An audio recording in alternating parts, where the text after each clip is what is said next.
Hello दोस्तों, VVR classes में आप लोगों का हार्दिक स्वागत है। मैं विक्की चौधरी।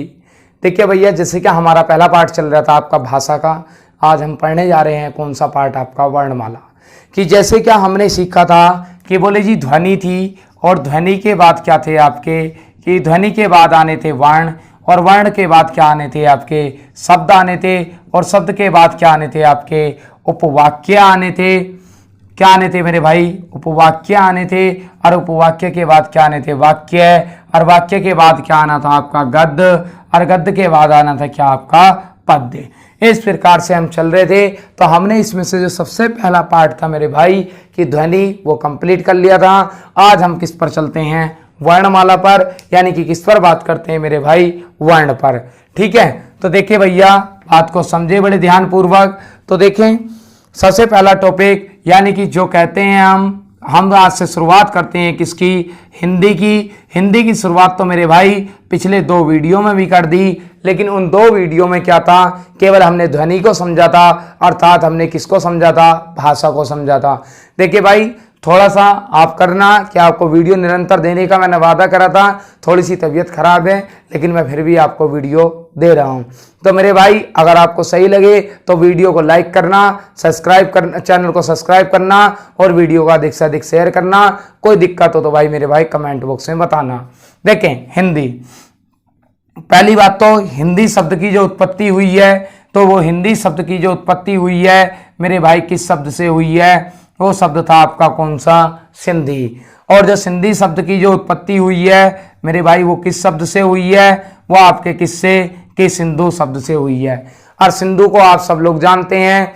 सिंधु क्या है? आपकी एक नदी का नाम है। अब नदी के किनारे जो बसने वाले लोग थे, जैसे मान लिया मैं आपको बिहार भेज दूं या नेपाल भेज दूं या जापान भेज दूं या कहीं और भेज दें, यानी कि किसी और राज्य में भेज दें, हरियाणा भेज दें या पंजाब भेज दें, अगर आपको वहां की भाषा नहीं आती तो मेरे भाई आप क्या बताओगे? कि नेपाल से आपकी भाषा बताओगे। कैसी है आपकी भाषा? कि बोले जी नेपाली बोलते हैं। बिहार जाते हो तो कैसी भाषा बोलते हैं? कि बोले बिहारी बोलते हैं। हरियाणा जाओगे तो कैसी भाषा बोलते हैं? कि हरियाणवी भाषा बोलते हैं। पंजाब जाओगे तो मेरे भाई कैसी भाषा बोलते हैं? कि बोले जी पंजाबी बोलते हैं। जापान जाओगे तो कैसी भाषा बोलते हैं? कि जापानी भाषा बोलते हैं। या मान लिया आप पहुंच गए चीन, तो कैसी भाषा बोलते हैं? कि चीनी। यानी कि जो देश होता है या जो राज्य होता है या जो स्थान होता है, उसके बाद ई प्रत्यय लगाने के बाद हम भाषा का क्या कर लेते हैं? उसकी निर्माण कर लेते हैं। तो इस प्रकार से मेरे भाई कौन सी? सिंधु नदी के किनारे जो बसने वाले लोग थे उनकी भाषा बताई गई कौन सी? सिंधी। और सिंधी से ही क्या जो अंग्रेज थे अर्थात फारसी थे, वो सै को क्या बोलते थे? है। तो इस प्रकार सिंधी से किसकी उत्पत्ति हुई? आपकी हिंदी की। अब एक बात यहां से नोट कर लें कि सिंधी या सिंधु किस भाषा का शब्द है? तो वो मेरे भाई संस्कृत भाषा का शब्द है। और संस्कृत भाषा का ही रूपांतरण रूप क्या है आपका? कि फारसी में रूपांतरण करते हैं तो वो कौन सा बनता है? हिंदी। अर्थात हिंदी किस भाषा का शब्द है मेरे भाई? संस्कृत का। और सिंधु किस भाषा के शब्द हैं? आपके संस्कृत के। तो मेरे भाई इस प्रकार आपको ज्ञात हो गया होगा कि हिंदी शब्द की उत्पत्ति कैसे हुई, कि किससे? मेरे भाई सिंधी शब्द से। और सिंधी शब्द की उत्पत्ति किससे हुई? आपके सिंधु शब्द से। देखें, इसके बाद चलते हैं हम किस पर? जब हिंदी भाषा हो गई तो हिंदी भाषा को कल मैंने बता दिया था आपको, जो भाषा वाला टॉपिक बताया था कि हिंदी भाषा को संवैधानिक रूप में दर्जा कैसे प्राप्त है। तो वो संविधान की अनुसूची 8 के भाग 17, जिसमें कितनी भाषाएं हैं? 22 भाषाएं के अनुच्छेद 343 से 351 तक वर्णित है। इसमें हिंदी भाषा को आपकी मातृभाषा व राज्य भाषा के रूप में दर्जा प्रदान किया गया, राष्ट्रभाषा के रूप में दर्जा प्रदान नहीं किया गया। अब देखें, जो हमारा जो टॉपिक चलेगा आज से, आज का मेन टॉपिक रहेगा क्या आपका? कि मेरे भाई वर्णमाला। तो जो वर्णमाला है तो ये 2 शब्दों से मिलकर बना है। एक तो किससे? कि वर्ण से, और एक किससे? आपका माला से। तो वर्ण का जो माला होता है, माला का शाब्दिक अर्थ होता है कि यानी कि संगठित। कैसा? संगठित संगठित रूप क्या कहलाता है आपका, माला कहलाता है। कैसा मेरे भाई कि संगठित रूप ही क्या कहलाता है, माला कहलाता है। वर्ण क्या होता है उसके बारे में समझेंगे, लेकिन उससे पहले आप ये समझ लें कि वर्णमाला जैसे कि आपने पढ़ा है फूलों की माला या बीजों की माला, मेरे भाई बीज होते हैं, अगर उन्हें आप व्यवस्थित क्रम में क्या करते हैं, पिरोते हैं या सजाते हैं, वही क्या कहलाती है आपकी, यानी कि आपकी बीजों की माला। या फूल होते हैं, मान लिया आपके पास मेरे भाई 3 फूल लाल थे, कैसे थे, लाल, और फिर उसके बाद में 3 फूल कैसे लगा दिया आपने, हरे, 3 फूल कैसे लगा दिए आपने, मान लिया पीले। तो इस क्रम में अगर माला बनाएंगे तो भाई माला कैसी लगेगी, हमें अच्छी लगेगी, अर्थात व्यवस्थित लगेगी। लेकिन अगर मान लिया 2 मैंने लाल लगा दिए, एक हरा लगा दिया, एक पीला लगा दिया, फिर 2 पीले लगा दिए, एक हरा लगा दिया, क्या माला अच्छी लगेगी, नहीं लगेगी। तो इसलिए वर्णमाला का जो शाब्दिक अर्थ हो जाता है वो कहते हैं कि वर्णों का व्यवस्थित समूह, कि वर्णों का व्यवस्थित समूह, वर्णों का व्यवस्थित समूह ही क्या कहलाता है आपका मेरे भाई, वर्णमाला कहलाता है। अब इसमें से कि जो आपका एक शब्द आया वर्ण, बोले जी वर्ण क्या है, वर्ण को कहते हैं कि न खंडित, जो खंडित न हो, न खंडित होने वाली ध्वनि जो होती है, अर्थात न खंडित होने वाली ध्वनि को क्या कहते हैं, वर्ण कहते हैं। अर्थात खंडित का मतलब होता है जिसके टुकड़े न किए जा सकें, उसे क्या कहते हैं, हम वर्ण कहते हैं। मेरे भाई यहां से वर्ण के कितने भेद हो जाते हैं, वर्ण के भेद होते हैं 2 वर्ण के भेद होते हैं। एक तो होता है आपका कौन सा, स्वर, और एक क्या होता है मेरे भाई आपका व्यंजन होता है। देखिए स्वर और व्यंजन 2 भेद हैं, लेकिन वर्ण क्या है, जैसे क्या मान लिया किसी बच्चे का जन्म हुआ था, अब वो जन्म होने के बाद मेरे भाई उसमें क्या पता चल रहा था आपको, केवल ध्वनि का, लेकिन ध्वनि में से ही आपने क्या करा कि उसकी जब वो मान लिया बच्चा रो रहा था तो रोते समय वो कैसे कर रहा था, ऐसे करके रो रहा था, तो उसमें से आपने क्या वर्ण छाटे, ई। तो अर्थात कि यानी कि व्यक्ति के या बच्चे के यानी कि सबसे पहले निकलने वाली जो ध्वनि अर्थात जो वर्ण का रूप लेती है वो क्या कहलाती है, आपका स्वर कहलाती है। तो स्वर की परिभाषा एक ये होती है, अगर आप पढ़ें कि वर्णों के यानी कि जिन वर्णों को बोलने में किसी अन्य की आवश्यकता नहीं होती, वर्णों को पढ़ने में किसी अन्य की आवश्यकता नहीं होती, अर्थात जिन वर्णों को पढ़ने में लिखने में किसी अन्य की आवश्यकता नहीं होती, अर्थात जो स्वतंत्र रूप से होते हैं वो क्या कहलाते हैं, आपके स्वर कहलाते हैं। दूसरी परिभाषा के रूप में आप ऐसे पढ़ सकते हैं कि क्या स्वतंत्र रूप से बोली जाने वाली, लिखी जाने वाली व पढ़ी जाने वाली ध्वनि को क्या कहते हैं, हम स्वर कहते हैं। व्यंजन किसे कहते हैं, व्यंजन कहते हैं कि स्वर की सहायता से जो वर्ण बोले जाते हैं, पढ़े लिखे जाते हैं और क्या भाई पढ़े जाते हैं और लिखे जाते हैं, वो क्या कहलाते हैं मेरे भाई, आपके व्यंजन कहलाते हैं। तो इसमें से हमें पहला पार्ट पढ़ना है कौन सा, स्वर। अब देखो स्वर की संख्या पर क्या होता है, विवाद है। क्या कहते हैं, आपने किसी किताब में 10 पढ़े होंगे, किसी किताब में 11 और किसी किताब में कितने पढ़े होंगे मेरे भाई, 13 पढ़े होंगे। तो देखिए 10, 11 और 13 का लफड़ा बताते हैं, वो होता क्या है। देखें कुछ बच्चे कमेंट कर रहे थे कि बोले सर, बोले क्या, बोले डस्टर ले लो। अरे मेरे भाई डस्टर तो तभी लेंगे जब तुम डस्टर लायक पहुंचाओगे हमें, ठीक है, अभी तो मेरे भाई कपड़े से काम चलाना है। देखें जैसे स्वर, सबसे पहला पार्ट पढ़ते हैं हम किसका, आज का अध्ययन रहेगा हमारा किससे रिलेटेड रहेगा मेरे भाई, स्वर से। स्वरों की संख्या कितनी बताई मैंने, 10, 11 और कितने, 13।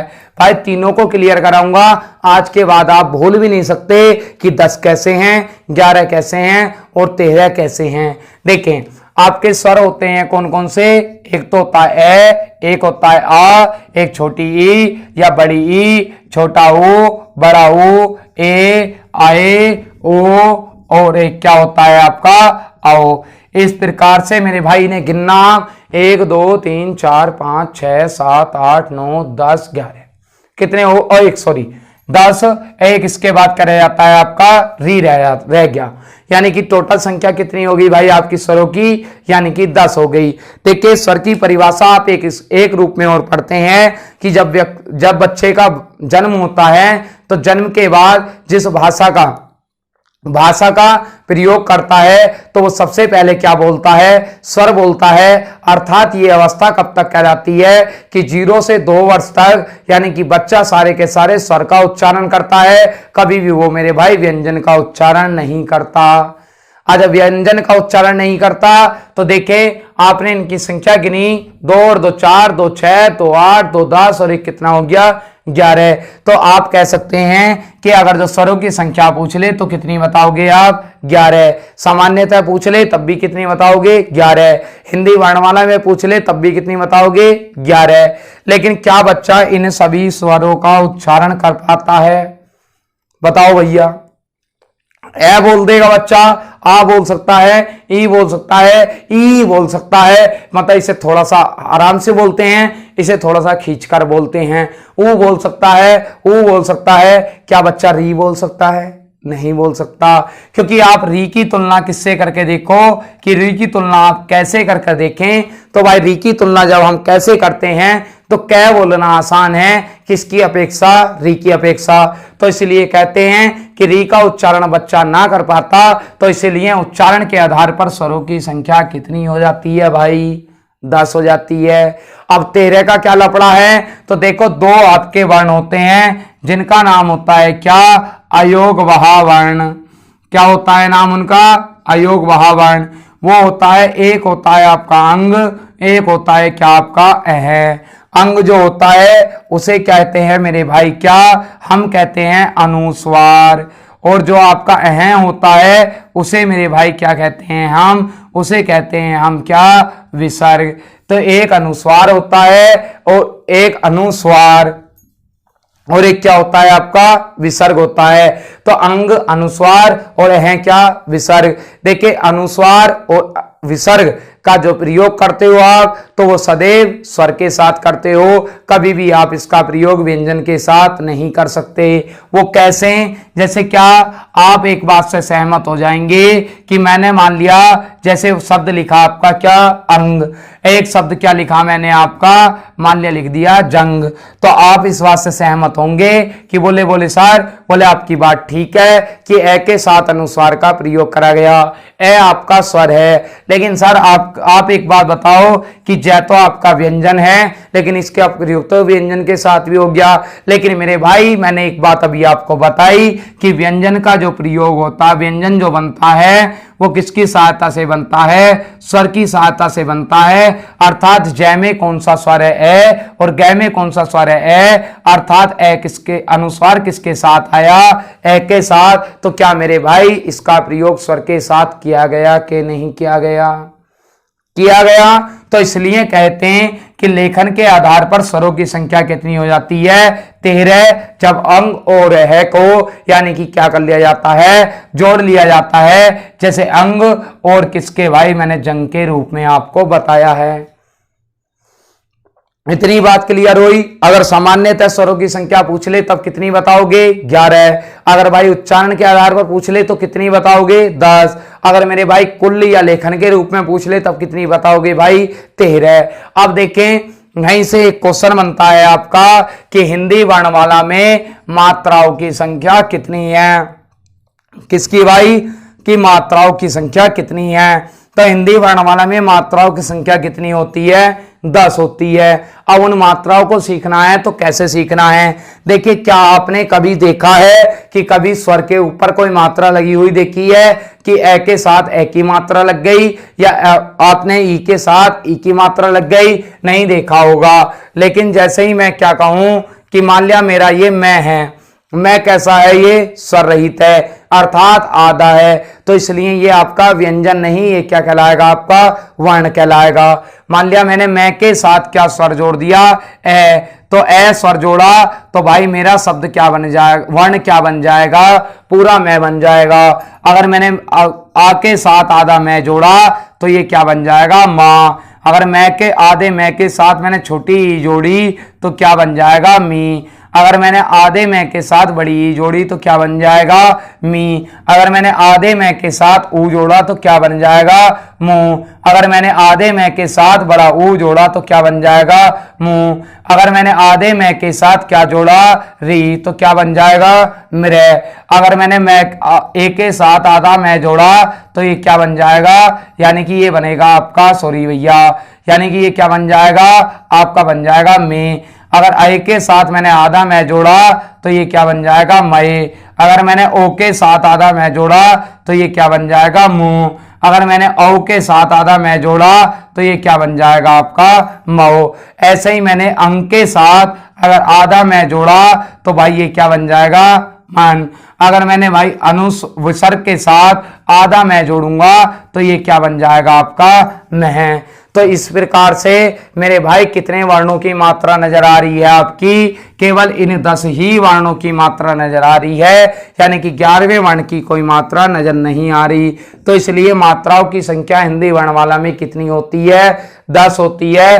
केवल किस स्वर की मात्रा नहीं होती, ए स्वर की कोई मात्रा नहीं होती। इसलिए ए स्वर को हम क्या कहते हैं, शहीद स्वर कहते हैं। बात समझ आई।